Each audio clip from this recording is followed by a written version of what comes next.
So before we head to the opening reception and dinner, we have an exciting keynote in store for you. So please welcome to stage Meg Hargraves, founder and principal of Rush River Media, who's going to introduce our keynote speaker for this afternoon. Meg?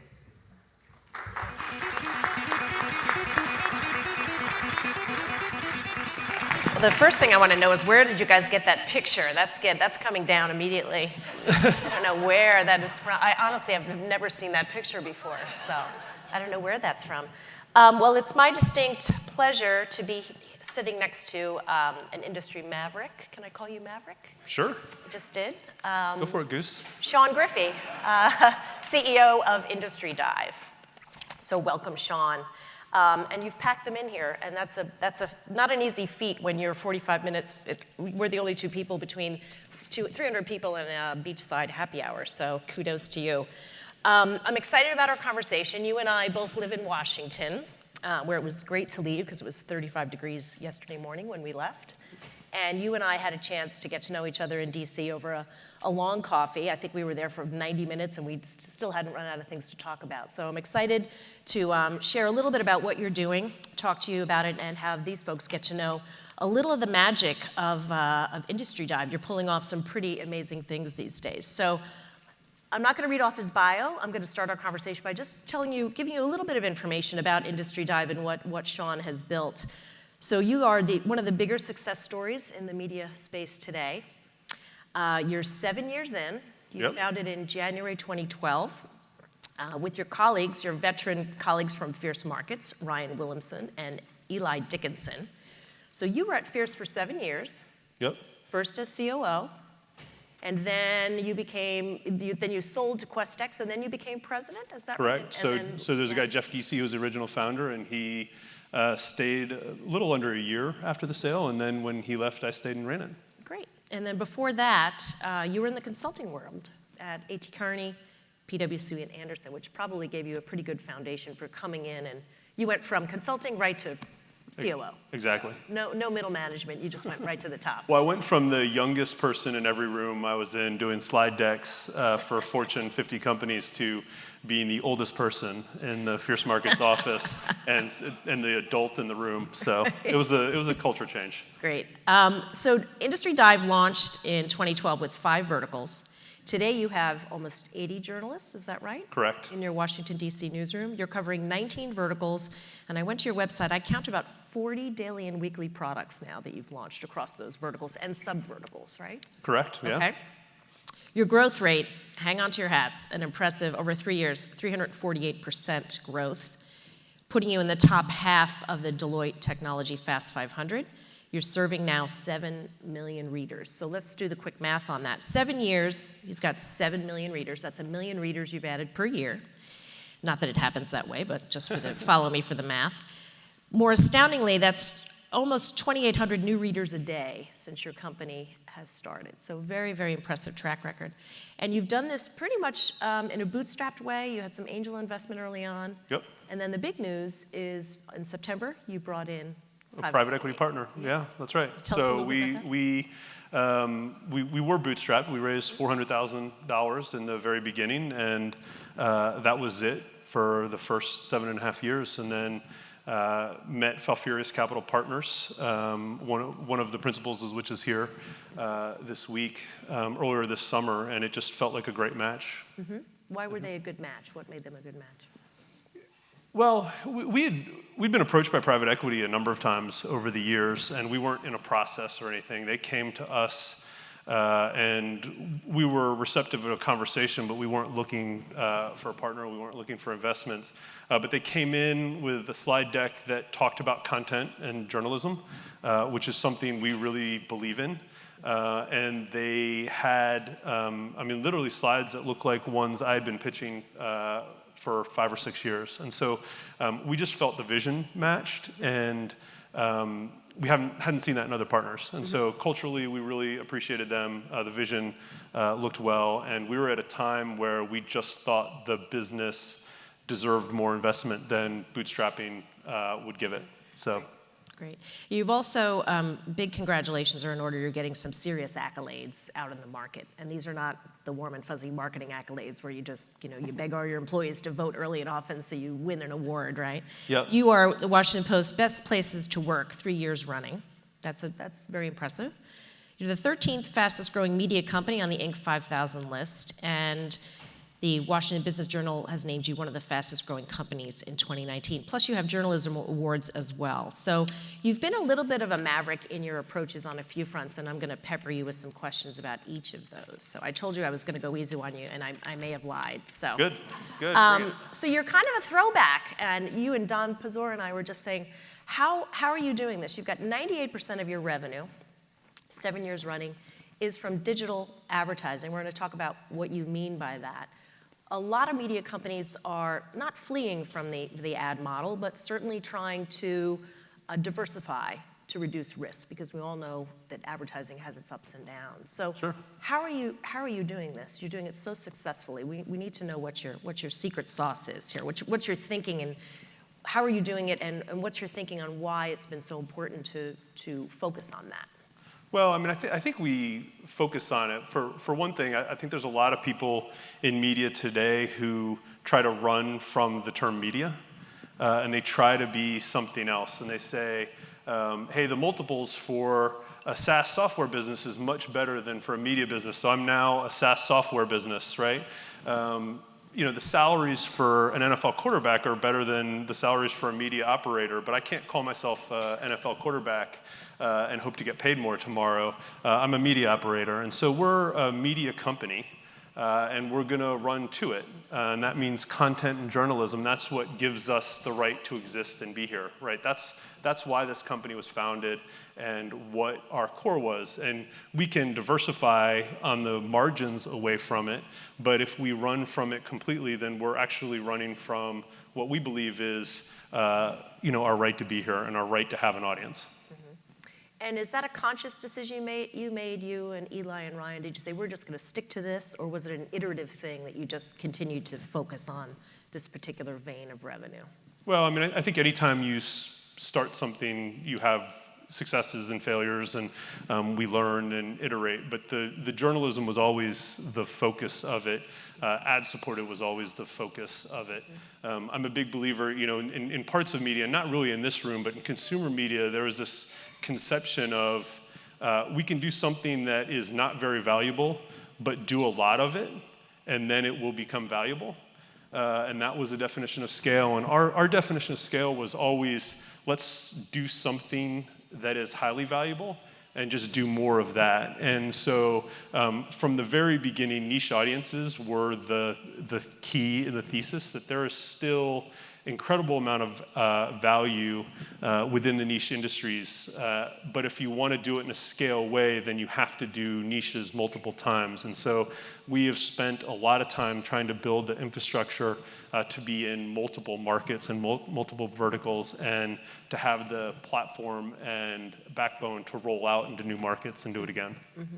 And I mentioned earlier, I said digital advertising, but we want to talk about how you define that. This is not banner ads and skyscraper ads and run of site and all of that. It's more complicated. It's really more about marketing services. So how are you defining that 98% of revenue? Well, what all are you doing there? Pure banner ads are under 10% of our revenue. Mm-hmm. Right? And display is 10%, and it's a nice 10%, don't get me wrong, but I think if you're gonna have really deep conversations with marketers and really try to solve their problems, telling them the answer is a banner ad is really kind of scratching the surface. And so for us, what we try to do is have products that fit very specific needs, and some of that's marketing services, which has grown really fast for us. Some of that's pure lead generation. Mm-hmm. Some of it's a mix, but we're trying to have bigger conversations than put an ad up on the site. And interestingly, you're only selling directly to the client. Pretty much. No programmatic, no agencies. You've cut out.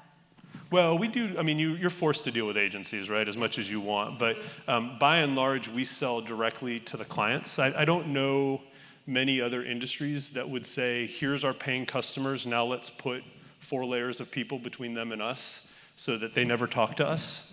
and hope for the best. That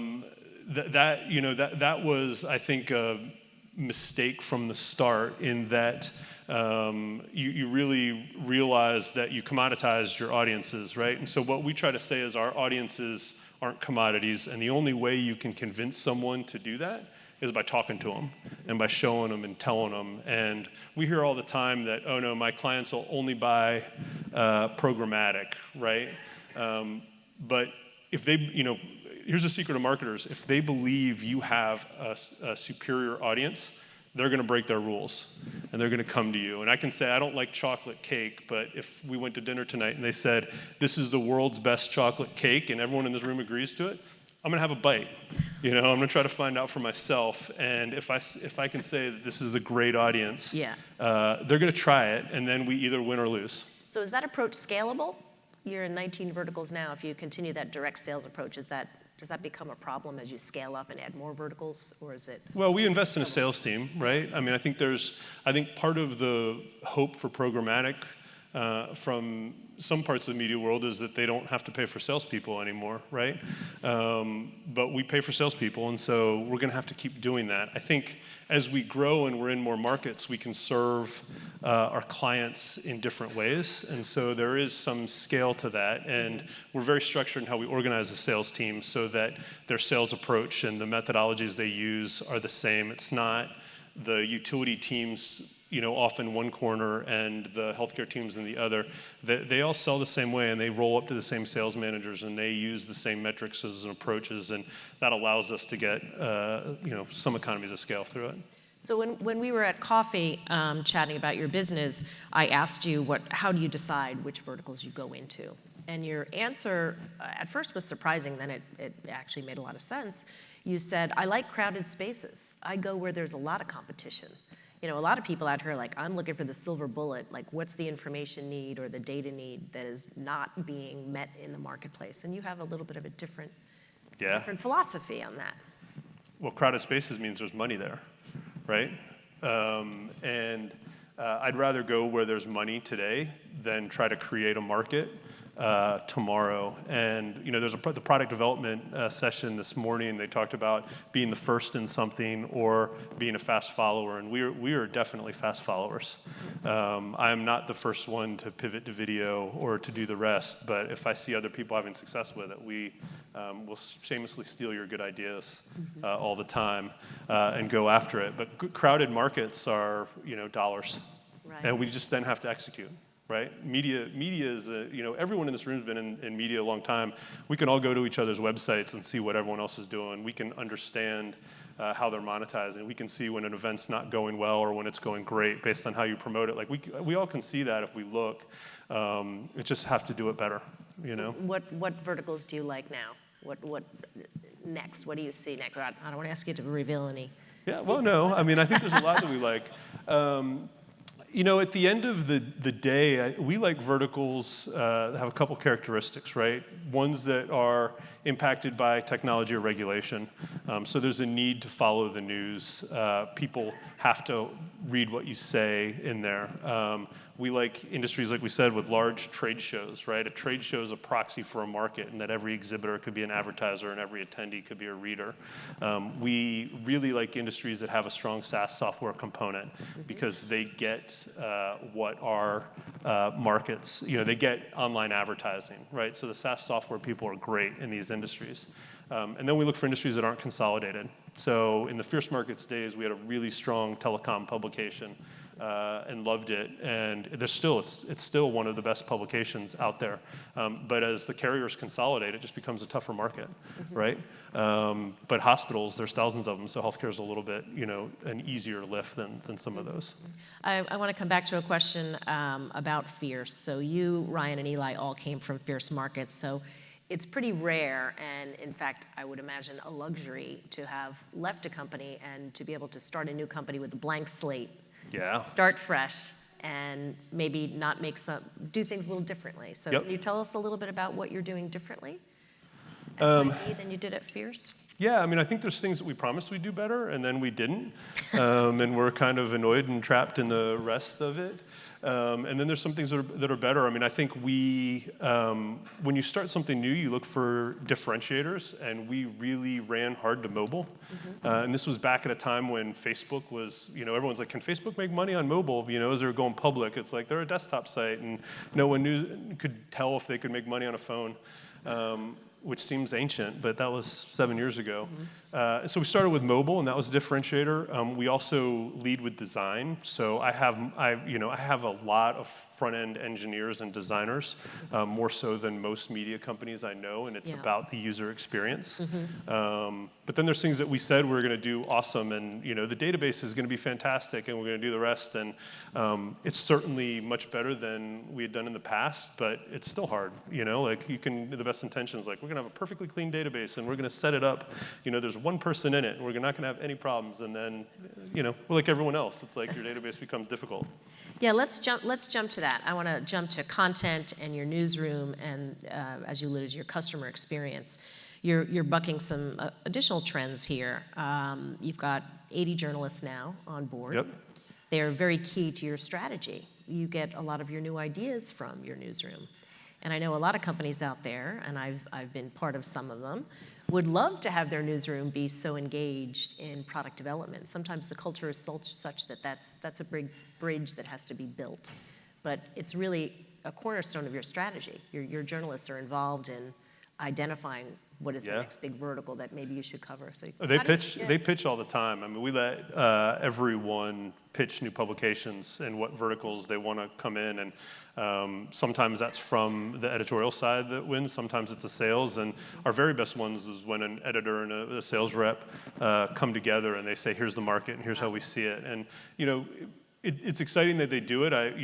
We have to say no at times, which is a bummer, and then I get follow-up emails with, "I've refined my pitch, is it good now?" and the rest. And so that's it's hard to say, but we literally have publications that we wouldn't have. Some of our fastest growing ones were in the logistics space that's really strong, and I didn't see it, but our team saw it, and they wanted to do it. And so I kind of begrudgingly said, "Okay, it doesn't cost a lot for us to launch one of these, let's see what happens." And now it's one of my favorite markets, and we wouldn't have had it. Oh, that's great. That's great. So are you on talent acquisition? Are you incorporating that kind of messaging to the journalists as you're bringing them on board? Say, are you looking for people that want to be part of that product development? I hope so. I mean, I think it's just part of the opportunity, right? So some of the ones they pitch are things that they want to cover, right? And so they say, "Oh, we had someone who was in the waste industry, and she says, I really like sustainable cities, and here's my sustainable cities publication," and now she's, runs the editorial team on the sustainable cities. And so I think there's pieces of being in a growth company that you can see that you can kind of create your own career, and we try to get those pieces to it. But I think, with the journalist, you have to really just sell you can do the type of journalism you want, right? And you can compete with the biggest places. And the struggle for us in DC is trying to elevate the perception of our newsroom on par with some of the other publications that are over there. And we've, for years, had the Politicos of the world and the rest come poach talented journalists, and it's hard to begrudge a 28-year-old that took his first job out of college with us and spent a number of years and goes to Politico, because you can't begrudge that. It's a good career opportunity for him. It's a good brand, but more, it's now we're trying to go on the offensive and take from them. And we're, mixed success on that. I mean, we've hired from the Post and Bloomberg and the rest, but we're still fighting that battle. Yeah, okay. Some of the biggest buzzwords right now in the industry are AI, right? Everyone's either claiming to do it, trying to understand what it is and how they can leverage it to drive top line, drive bottom line, increase value for their customers. You, again, on the Maverick theme, you have said, and I'm going to paraphrase, if we spend all of our time focused only on the customer's next steps in a purchasing decision, we are doing our readers a disservice. And this is a nod to how you feel really about what you see as data-driven or decision-based journalism. So can you share with us what you mean by that? See, I was listening at your other event in Washington. I was in the back, I was in the back of the room, so. It actually came from this conference a couple years ago. And I was really struck, and look at it now, I was really struck that no one said the word journalism in a 2-day period, and no one said content. But there was a breakout panel, that someone said, talking about lead generation in the buyer period, and the panel literally said, if we write a story and don't know more about someone's purchasing intent, then we've made a mistake with that content. And I walked out of that thinking, this is the craziest thing I've ever heard. That every story should tell us something about someone's buying habits really misses the reason why people come to us and why they trust us to start with. And I think we, as an industry, can swing too far over to something else and become something that we're not and lose sight of it. And it's not a knock on everyone here, but that's not how we talked about things 8 years ago, right? You couldn't come to a media conference 8 years ago and not have someone talk about content and journalism, but you can today. I think we got to think about whether that's healthy for our businesses or not. Okay. You've also talked about customer experience and how important that is to you. And you feel that the value of the customer experience is as important as the content that you're actually creating. And in preparation for this, I have subscribed to some of your newsletters. You can tell your sales team to stop calling me now, though. Did you download a media kit? I did. It's How in my fast bag. did it It's take? How long upstairs did in it my take us room. to call you? About 6 minutes. I was impressed. I didn't answer, but it was about 6 minutes. So the funnel is working. I don't know what they did with the other 5 minutes,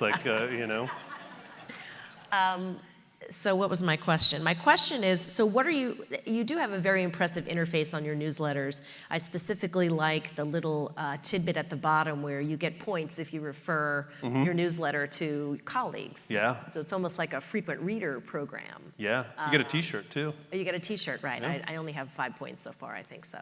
Awesome. But I'll get Halfway the attendee there. list here and then I'll Yeah. get all the points. So how are you investing in UX? Can you give us a sense? You've got 80 journalists. How many folks you have on the content experience, the customer experience side? Probably 15. Wow, that's a lot. It literally, it goes back to the very start of what we were doing. I mean, the first sale we had came in, and we sold, it was $120 CPM because we had almost no one on it. But the woman loved the site, and she had no idea how small we were, and what we were doing. But she thought that we were much bigger because she thought it looked professional, and that's not something that I necessarily believed in early in my career. I believed in user experience, but I thought we should just have freelance designers because then you can get new ideas from everyone and you sort of do it.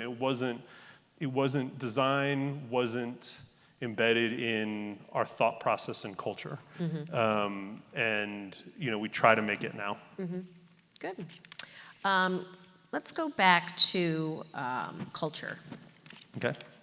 You're a smart guy. You know culture is more than, free lunch and microbrew and. But we have a things of hot that dog nature. machine. That's You have a hot dog does it. machine? Yeah, commercial grade. Well, you and I are supposed to have lunch next week. I hope you're not taking me out for a hot dog. So let's talk about culture. You have a reputation as as having a great culture. The Washington Post has said 3 years running you're a great place to work. As you scale up, the preservation of culture becomes harder, right? It's Yeah. easier to have a culture when you have 20 people, but when you have several hundred, 300, 400, it becomes more difficult and challenging. So I asked you at our coffee, what's keeping you up at night? And you said people and culture. So what is the culture that you've built there, and how are you gonna sustain that, especially with the private equity coming in, the expectations, the pressure is higher? So. Well, I think the growth is a problem. I don't think, partners or the rest is going to be, I don't foresee that being as the issue. But, I was talking to Don earlier today, and we talked about, one of my fears is that we, 150 people right now, we're going to hire a lot in the next year. Do we become slower in how we do things or what we do things? And that's just not what makes people excited in our company. And so finding ways to stay entrepreneurial when you get bigger is something that really worries me. I don't know if I have the answer. If anyone does, grab me, I'll buy you a drink afterwards. But for us, at the end of the day, we try not to believe, we try not to believe in, how much time people are spending in the office. We're not a culture where people are working 70 hours a week. You come and people leave. But what we try to do is be very results oriented and give people goals and give them freedom to tackle those goals.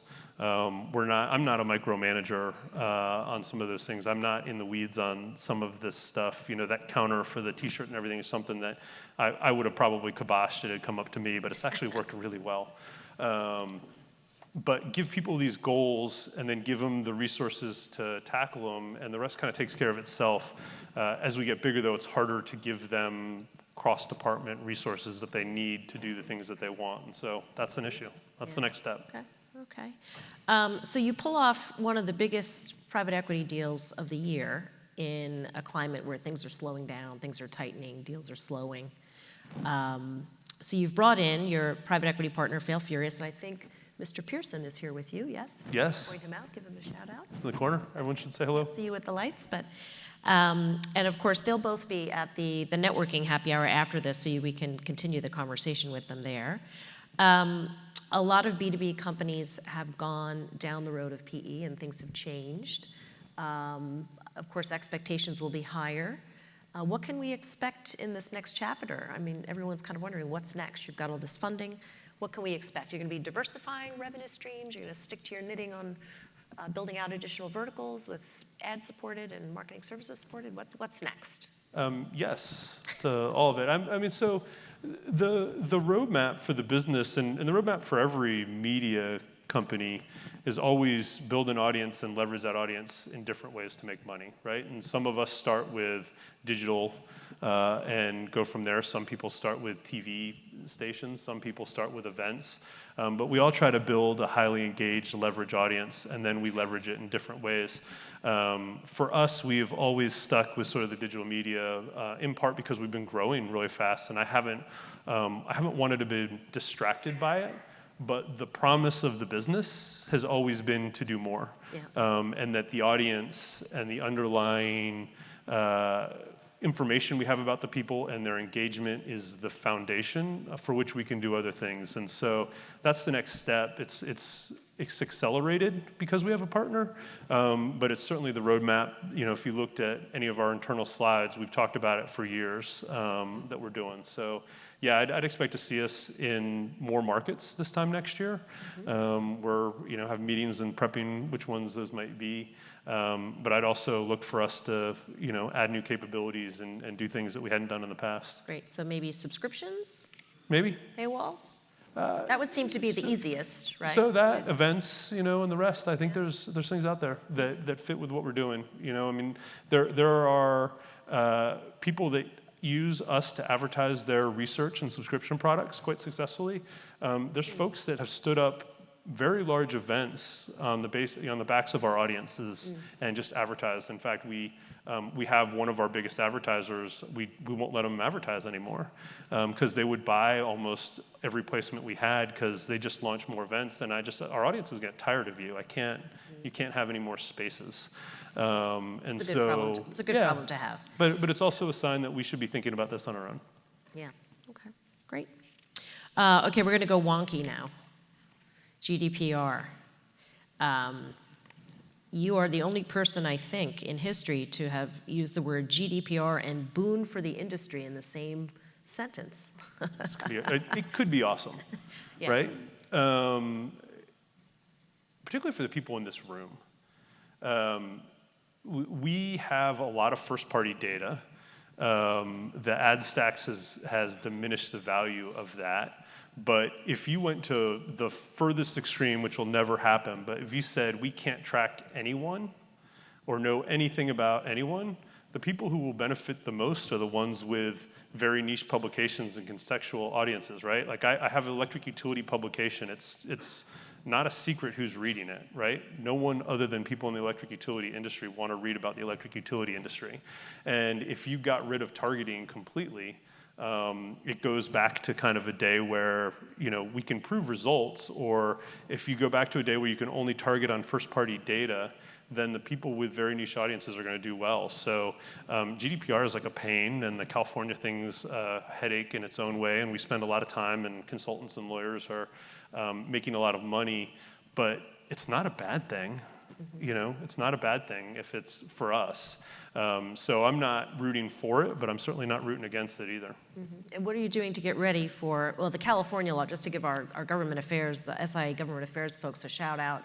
Carl Schoenander does a great job of explaining what's happening. Yeah, some good webinars. Right, and the government affairs team is lobbying for a preemptive federal law that would make the California law less onerous and have less of a bad impact. So what are you doing to prepare for GDPR and the California consumer law? Well, I think like everyone else, like I said, we're spending money on lawyers and consultants and privacy people, and we're, for GDPR, we already mapped where all of our data is and the rest. And I mean, the fortunate news is that, we traffic in first-party data. It's our data, and I'm not using other people's data and sources and the rest. I have my audience, and that's what we're doing, and that's what we target on and the rest. So it's not too hard for us, but it's also not something that we can afford to, ignore. So you're getting expert advice, and then whatever that advice is, you're using your own resources to shore things up. Or have you licensed software or anything like that, or is it? No, it's all. It's more for us at least. It's more documenting where things are and what's going to happen in certain instances. Right. Okay. All right. The economy. We're all kind of waiting with bated breath. Is there going to be a correction? When is it going to happen? Is it going to be a big correction, a modest correction? How long will it last? When you and I talked, you had a theory about how you're going to be, let's say, recession-proof or downturn-proof. I'm not that arrogant, but yeah, I can feel good about it. But yeah, I mean, I think our experience, fierce markets grew in the last recession, and we've been very careful with structurally how we are building this business to be ready for it, right? So that's partially when you come from a bootstrap background and mentality. We didn't have the luxury of a lot of money to lose. We had to be very smart about it. But even when we became profitable and had money to invest, we've always said to our publications that you can make the next hire when your publication supports it. And we've never wanted to be in a position where one publication is supporting 4 of them. Right, and that the profits from one part of our business is what's carrying the rest of our business, because I don't want to have that one business have an issue and then we're laying off folks across 5 departments. And so we've been very deliberate about you've got to carry your own weight. You may not have to contribute, to the fixed costs of the business. You may have to carry your share of the office lease, but you better carry all your fixed costs. And if you can't, we can't invest more. And so that's been an important part of us. I mean, I think the other part of us is that we're not built on banner ads or things that don't have value. I think there is a strong component of us that at the end of the day ultimately is tied back to leads for folks. And at least in the last recession, our experience was that sales becomes even more important for our clients, and good leads become even more important. And the last thing that they cut was the programs that could deliver leads that they could quantify into sales. And we've focused on that as a big part of our business. But no one's rooting for a recession, and we'll see if I'm full of crap and don't know what I'm talking about when the time comes. Well, you had said, be strong now, avoid having to get strong when things go wrong, which I think Well, I think, makes perfect sense. if you're a business wonky person, the greatest companies in our country's history, a lot of them have launched in recessions and depressions, right? Strong companies get stronger when things go bad, and the weak companies are the ones that have trouble. And so we've always tried to be ready to be strong so we can be a great company when it's over. So what other companies do you think are doing a great job? Who else do you like out there? You see them doing something, you go, oh, I wish I had thought of that, or boy, they're really doing well at X, Y, and Z. Who else do you like? Oh, I mean, there's a lot in the media space, right? I mean, Brief Media is right in front. They have a great data product that in the veterinarian space. I wish we had done that. Rafat Ali at Skift is one of, he started Skift right when we started our business, and so he's been a confidant to me the whole time, and we're kind of yin and yang in that he does these amazing events, and I wouldn't be audacious enough to try to do what he does on the event side, and he does it really, really well. Whereas we do the digital side, much better than I think he would say. I think he'd say that. So there's just, there's little bits and pieces of a lot of companies that I really, really appreciate. Acquisitions on the horizon? Will you be looking to grow? You've grown organically to date. You've had a couple small acquisitions, I think. Yeah, I mean, we've bought assets from people previously, and literally, brands and underlying, publications, but not necessarily people or companies, right? Someone will say, I'm going to shut this down unless someone takes it, and we stick our hands up and take it.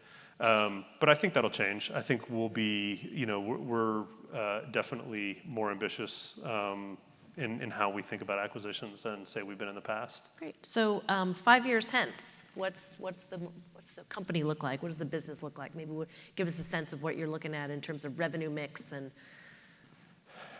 I kind of think in 2 years. So we did a lot of town halls after we took on a partnership in the money, and everyone said, "Is this what the company looked like? Is a company what you imagined it would be 7.5 years ago when you started it?" And I have a long-term vision for a really great company doing important things in media. But I don't have it broken down in my head for what is 5 years, 10 years, 15 years on looks at. I kind of have here's where I'm going long-term, 30 years out, and here's where I'm going in the next 2 years.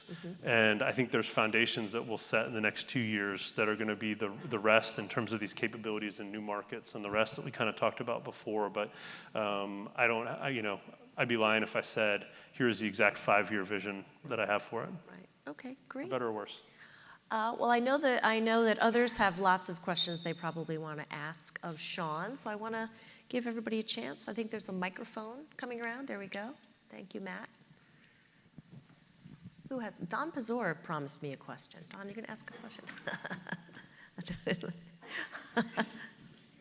I think in terms of your staff and the culture now, do you have many people who work remotely or work remotely across the country? Because I think, or is having those journalists, and especially your sales organization, which is very robust, having them all in one location important to your culture? And, where are you now and where might you be in terms of your staffing?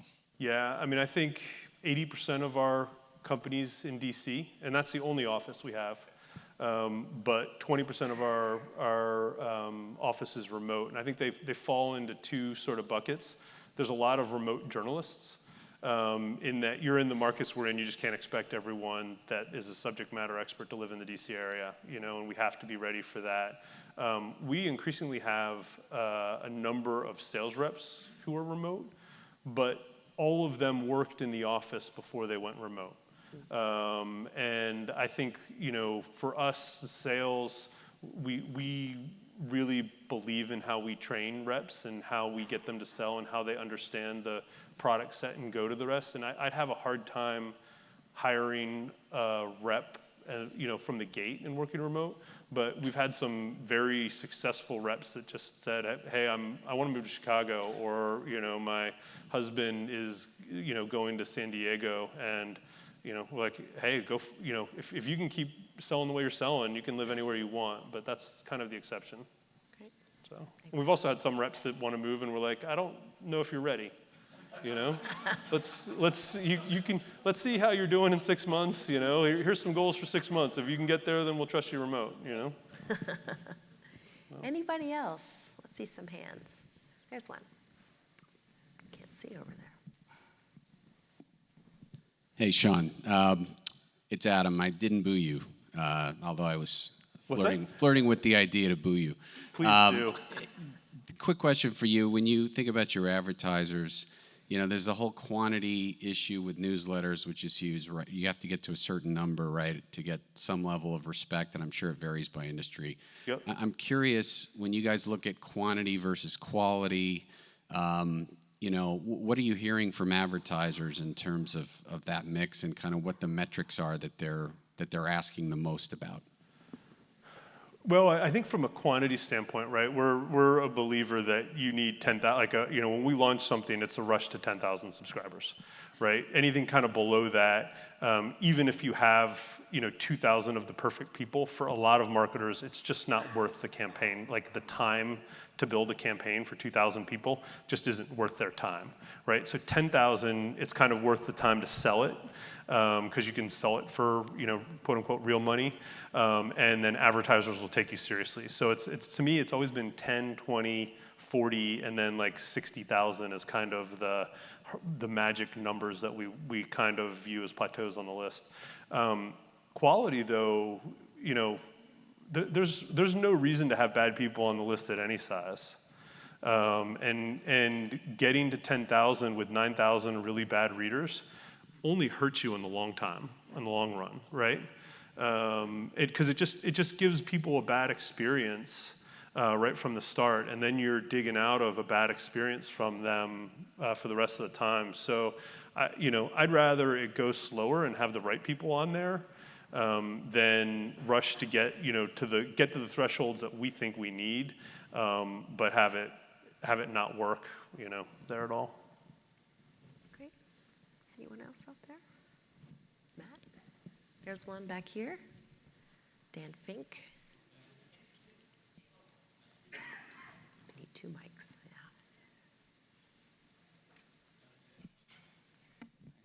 So you said that display ads were just 10% of your overall revenue mix, and you talked a little bit about lead generation.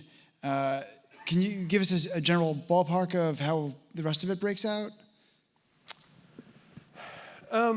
So the hard part is it's blurry, right?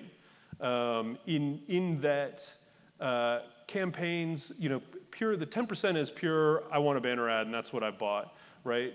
There is a big part of this that banner ads are part of a greater mix that may have lead generation, may have some email component, and we kind of label it in this cross-vertical piece of it, right? So it's not that there's no value in that, but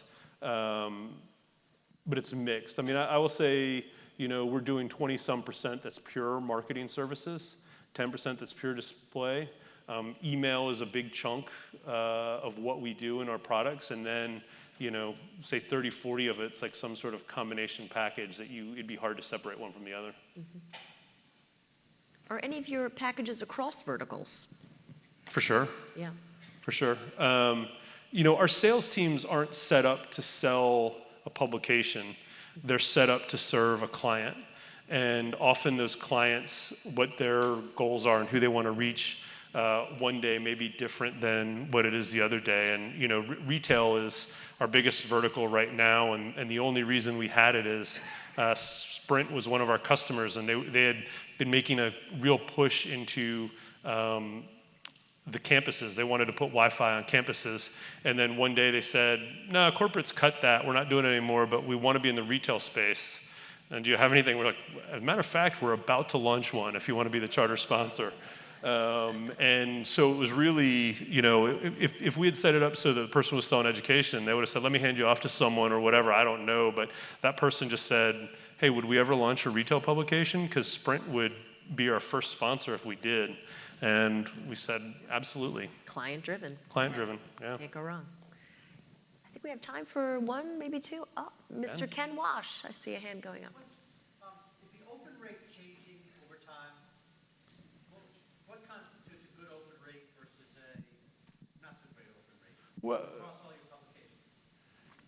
Yeah, so I don't think open rates, so we've been doing email newsletters for 15 years, across these things, and I don't think universally open rates have changed over that time.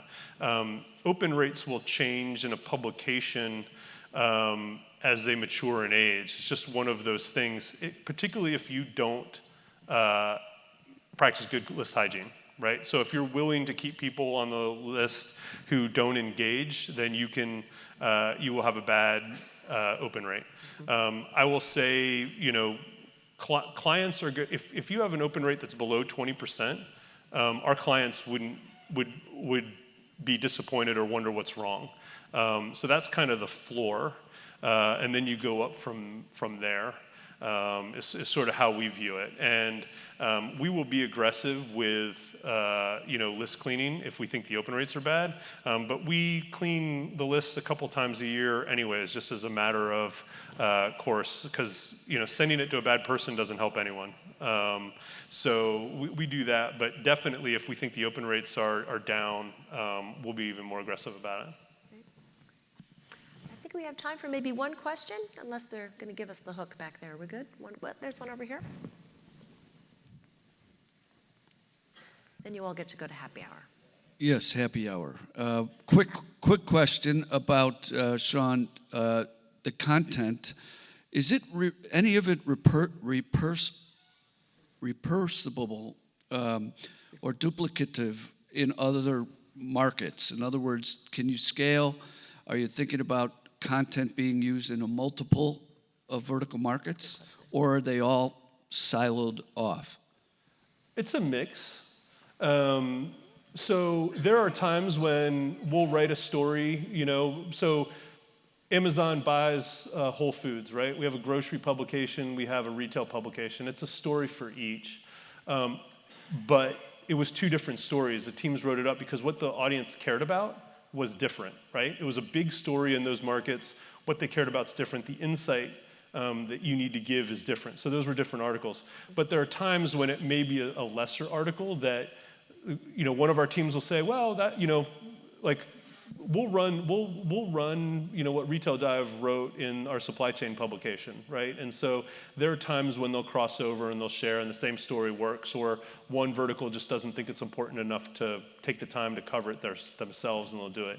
But increasingly today the Amazon thing came out because I think 6 or 7 of our publications pooled together to create sort of one deep dive on Amazon as a whole, and it was our supply chain and our retail and our grocery and the marketing publication, and they wrote about 10 pieces under one banner, did it, and we're sharing all that content across the readers. So I'm a believer that in the world today, as professionals grow, they need to dig deep into their industries. They need to dive deep in there. But they also need to be able to look up across their verticals to see trends that shape all of them. And so we try to increasingly serve both of those needs. Great. And unfortunately, that's the end of our segment. Thanks for a great conversation. My thanks to Sean Griffey. Thank you. And we want to continue the conversation poolside. Sean, of course, will be there, as will his private equity partner from Falfurrias Capital, George Pearson. So we encourage you to continue the conversation. Thank you. That was good. Thank you. Good.